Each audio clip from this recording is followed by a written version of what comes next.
Da, ovo je samo jedan dio muzičko-modno-scenskog spektakla. Život je cirkus koji savršeno oslikava život svih nas, a koje uskoro priprema top model BiH Jelena Govedarica koja je sa mnom u studiju. Upravo o tome i pričamo. Dobar dan i dobrodošla. Dobar dan, bolje vas našla i hvala na pozivu. Da, mislim da smo imali zaista razlog da te pozovemo, s obzirom da ti ovo radiš već dugi niz godina i ovo već 42. modno-scensko-muzički spektakl. Nešto na šta je naša publika, odnosno tvoja publika već navikla, a čini mi se da se to i u svijetu sve više radi, jer je svima nama na neki način dosadilo da gledamo manekenke kako hodaju jedna za drugom i na najjednostavniji mogući način predstavljaju bilo kakvu kolekciju. Kako si počela s tim i otkud ti ideja da praviš ovako nešto? Jeste, pa znaš kako, ja kad sam to počela da radim prije 5 godina i ko sam već 10 godina na modnoj sceni, što Bosne i Hercegovine, što svjetskoj, iako zadnjih 5 godina malo manje to radim, više sam se posvetila ovom dijelu, ja sam znala da prosto moram da budem drugačija, da bi opstala i da bi jednostavno napravila jednu priču koja i kad se ja jednog dana ne budem više bavila s tim, ostane iza mene i mislim da je to jako divno kad imate 42 modno-scenska performansa koji su kao kad pitate pisak ili tekstopisa koja vam je najdraža pjesma, oni kažu sve su to moje djeca. Tako da je to upravo to, a što se tiče te neke ideje, mislim da je to neka moja lična nadogradnja, jer sam ja već od 5. godine neko ko je u javnom poslu, mislim na sceni, tako da su naši roditelji to razvijali kod mene i kod sestre. Sad smo vidjeli ovdje u hodniku plakat Đurđevanski festival 2000. godine i moram da kažem da su mi ta jeca i veca koje smo pjevali na tom festivalu i to je jedna divna uspomena i dan danas ljudi znaju za to i mislim da je to krasno kad prosto imate jedno sadržajno djetinjstvo gdje se vi izgradite i upravo postanete ovo što sam ja, neko ko ima tu mogućnost da sva ta iskustva koja je sticao što u osnovnoj, što u srednjoj školi, baveći se raznoraznim kreativnim radom, jednog dana to iskoristite, ali mislim da je također jedan faktor da ste prosto rođeni s tim i to je neki Božji dar, znači ja nisam neko koji je zato školovan, nego prosto eto imam taj Božji dar da mogu da nešto što zamislim prezentujem na sceni. Jeste. Ja ću svakako pozdraviti tvoju sestru koja je nekako uvijek iza scene, koja ti je velika podrška. Žao mi što nije ovdje sa nama ispred kamere, ali možda u nekoj drugoj prilici ili emisiji bude. Možda ćemo uspjeti nagovoriti.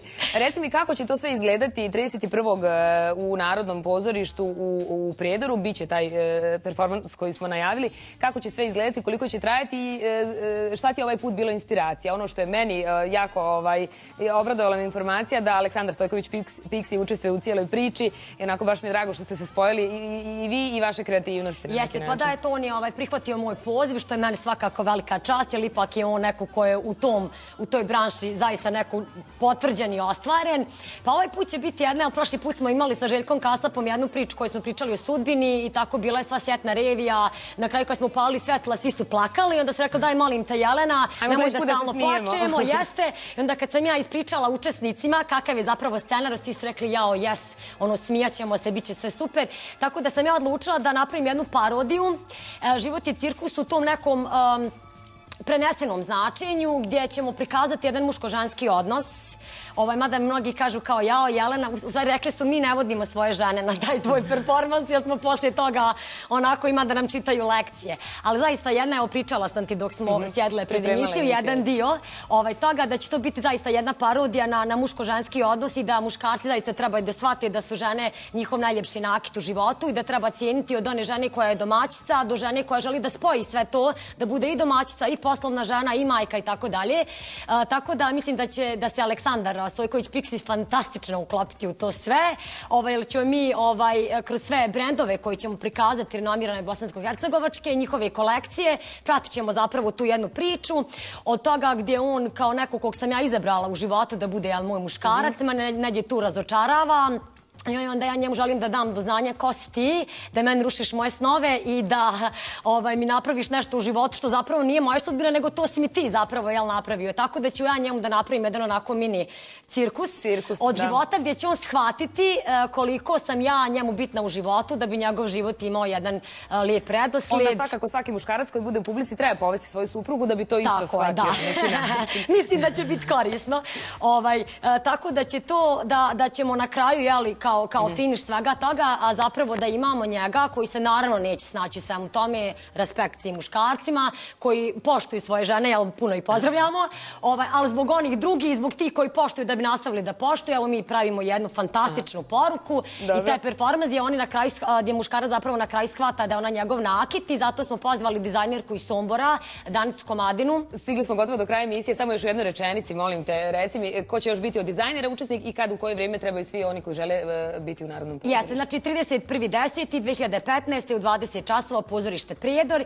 Imamo, pored tih, dakle, brendova i našeg revijalnog programa koji je veoma bogat i koji prati koreografski zapravo ovu cijelu priču. Imaćemo dizajnerku iz Srbije, Danicu Komadinu, koja dolazi sa rukavicama koje dizajnira i ona kaže to je zapravo nakit, tako da zbog tog i nju ostavljamo za kraj da bi zaokružili tu priču, jer žena je muškarcu zapravo nakit. I imamo gospođu Jelicu Vulović iz Bijeljine sa modnim ateljeom Stela, gdje ćemo onako obradovati ljude sa krasnim haljinama i eto tako, uživat ćemo. Pouzdano da te rukavice nose frajle, što je jako bitno. Eto, ja se nadam možda sljedeće godine da i frajle budu u modno-scenskom muzičkom performansu. Hvala ti puno. Hvala na pozivu. Vidimo se onda u Prijedoru na manifestaciji.